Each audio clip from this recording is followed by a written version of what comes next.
Oke, jadi saya coba mau jelaskan tentang pertanyaannya. Siapa tadi? Kamu Zainah, kalau tidak salah.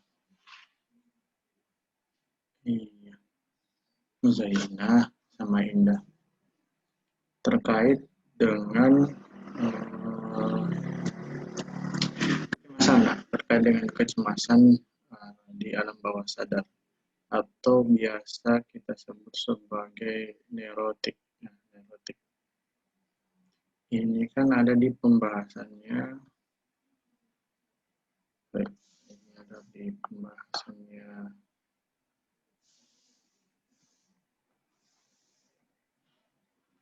Kemudian di slide ke berapa ya? Slide ke sekian lah.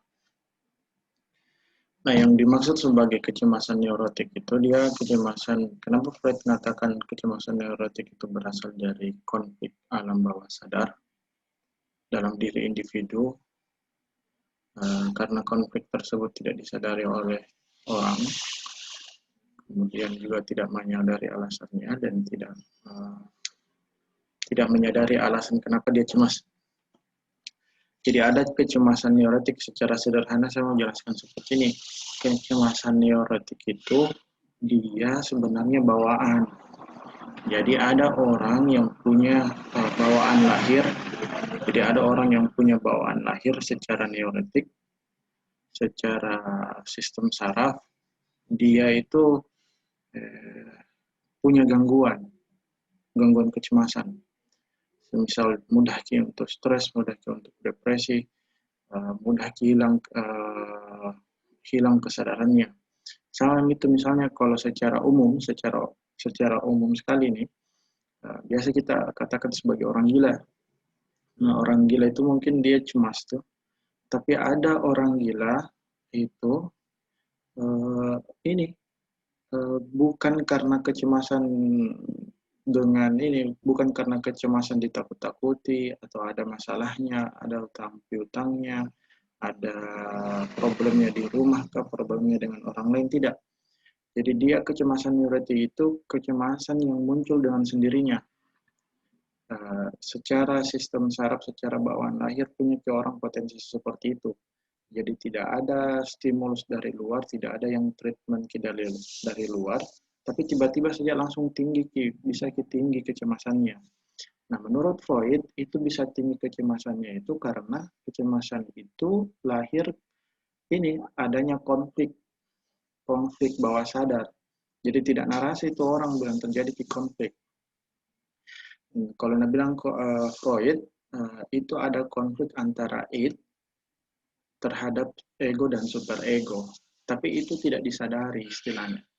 Nah, pembahasannya di sini Freud itu belum terlalu punya evidence base atau punya bukti secara ilmiah, secara sistem saraf. Nah, tampilannya itu baru-baru itu hari ini ditemukan bahwa memang ada kecemasan yang sifatnya neurotik. Dia tidak dipengaruhi oleh stimulus dari luar, tapi dia adalah bawaan. Terus tadi pertanyaannya lagi, mana tadi pertanyaan itu? Jadi itu tadi yang melatar belakangi kenapa terjadinya kecemasan neurotik. Terus apa saja akibat dari kecemasan neurotik ini? Sama seperti kecemasan-kecemasan yang lain.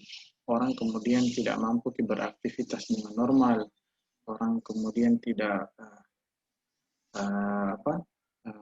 punya gangguan emosional yang fluktuatif, tentatif, bahkan berbeda dengan orang lain. Kecerdasannya juga begitu, secara kognitif juga dia dipengaruhi, dan secara perilaku memang dia tidak normal jadinya. Kemudian apa lagi? Bagaimana cara mengatasi hal tersebut? Nah, cara untuk mengatasi kecemasan neurotik ini, kalau teman-teman pergi ke rumah sakit tadi, nah orang-orang yang punya kecemasan neurotik itu dibantu dengan treatment obat.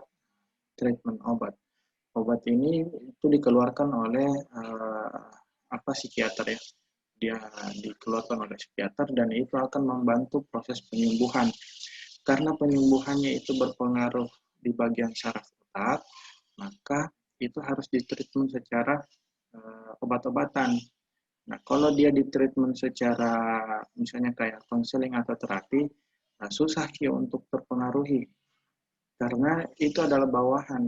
Artinya kayak ilmu alamiah di dalam tubuhnya orang. Jadi seringkali dikasih treatment secara medis dengan menggunakan obat-obatan.